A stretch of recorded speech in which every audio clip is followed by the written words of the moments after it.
राज्याच्या राजकीय वर्तुळात सध्या दोन विषय चांगलेच गाजत आहेत.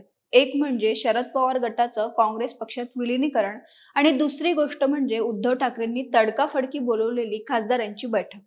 यापैकी शरद पवार गटाच्या काँग्रेस पक्षातील विलीनीकरणाबाबत दोन्ही पक्षांच्या नेत्यांकडून वेगवेगळी मतं मांडण्यात आली आहेत. त्यामुळे हा विषय सध्या वेट अँड वॉचच्या चौकटीत आहे. मात्र उद्धव ठाकरेंनी अचानक खासदारांची बैठक बोलवण्यामागं कारण काय? राज्यात सुरू असलेल्या ऑपरेशन टायगरच्या चर्चांमुळे त्यांना काही कुणकुण लागली आहे का? आणि पश्चिम बंगालमध्ये झालेल्या पक्षफुटीच्या पार्श्वभूमीवर महाराष्ट्रात उद्धव ठाकरे सतर्क झालेत का? याबद्दलच सविस्तर जाणून घेऊया आजच्या व्हिडिओतून. नमस्कार, मी अवंती भोयर आणि कॅमेऱ्यावर आहे सेजल जाधव. जून महिन्याच्या सुरुवातीलाच पश्चिम बंगालमध्ये ममता बॅनर्जी यांच्या तृणमूल काँग्रेस पक्षाला मोठा हादरा बसला. आमदार ऋतप्रत बॅनर्जी यांच्यासह तृणमूल काँग्रेसमधील 58 आमदार पक्षातून बाहेर पडले. दुसरीकडे त्याही आधीपासून महाराष्ट्रात ऑपरेशन टायगरची चर्चा सुरू आहे. मात्र असं असलं तरी वारंवार ऑपरेशन टायगरच्या केवळ चर्चाच होत असतात. अद्याप त्याचं प्रात्यक्षिक झालेलं बघायला मिळालं नाही.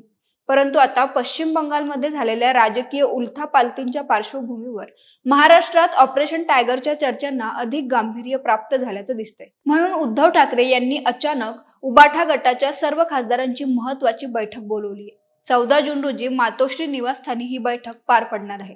आगामी राजकीय घडामोडी आणि पक्षांतर्गत रणनीती ठरवण्यासाठी उद्धव ठाकरेंनी थेट दिल्लीतल्या सर्व खासदारांना मुंबईत गाठण्याचे आदेश दिले आहेत. दुसरीकडे ऑपरेशन टायगरच्या पार्श्वभूमीवर उद्धव ठाकरेंनी ही बैठक बोलवल्याचीही चर्चा रंगली आहे. याशिवाय ऑपरेशन टायगरवर उबाठा गटाचे आमदार अंबादास दानवे यांनीही मोठं विधान केले. लोकसभा निवडणुकीपासून महिना 2 महिन्याला खासदार संपर्कात असल्याची चर्चा होती.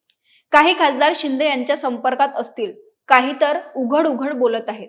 आम्हाला सर्व माहिती आहे, आता हे अधिकृत कबूल करायला हवं असं ते म्हणाले. यामुळे दानवेंनी एक प्रकारे ऑपरेशन टायगरची अधिकृत कबुली दिल्याचं दिसते. अलीकडेच अंबादास दानवे यांच्या उपस्थितीत धाराशिवमध्ये उबाठा गटाच्या पदाधिकाऱ्यांची बैठक पार पडली. या बैठकीला खासदार ओमराजे निंबाळकर अनुपस्थित होते. यावर पत्रकारांनी विचारलं असता दानवे म्हणाले की त्यांच्याच कार्यालयात बैठक होती, काही कामं असतील त्यामुळे ते बैठकीला आले नसतील. पण ओमराजे निंबाळकर यांच्या अनुपस्थितीमुळे ऑपरेशन टायगरच्या चर्चांना आणखीनच बळ मिळालं. शिवाय उबाठा गटाचे परभणीचे खासदार संजय जाधव हे पक्षाच्या गेल्या काही बैठकांना गैरहजर होते. त्यामुळे ते या बैठकीला तरी हजर राहणार का, याकडेही राजकीय वर्तुळाचं लक्ष लागले. या सगळ्या पार्श्वभूमीवर आता उद्धव ठाकरे आपल्या खासदारांना नेमका कोणता कानमंत्र देणार याबाबत सर्वांनाच उत्सुकता आहे. खरं तर शिवसेनेत फूट पडल्यानंतरही आजपर्यंत एकनाथ शिंदे यांनी उबाठा गटातील अनेक बडे नेते आपल्या गळाला लावले. दुसरीकडे उबाठा गटाला लागलेली गळती, दिवसेंदिवस पक्षाची खालावत चाललेली राजकीय अवस्था, निधीची कमतरता, उद्धव ठाकरेंचा सक्रिय राजकारणापासून असलेला दुरावा आणि महाविकास आघाडीची मोडकळीस आलेली मोठ, या सगळ्यामुळे आपले खासदार आपल्यापासून कधीही दूर जाऊ शकतात याची कुणकुण ठाकरेंना लागली असावी. म्हणूनच हा बैठकीचा खटाटोप. शिवाय शरद पवार गट आणि काँग्रेसच्या विलीनीकरणाच्या चर्चांमुळेही महाविकास आघाडीचं भवितव्य धोक्यात आले.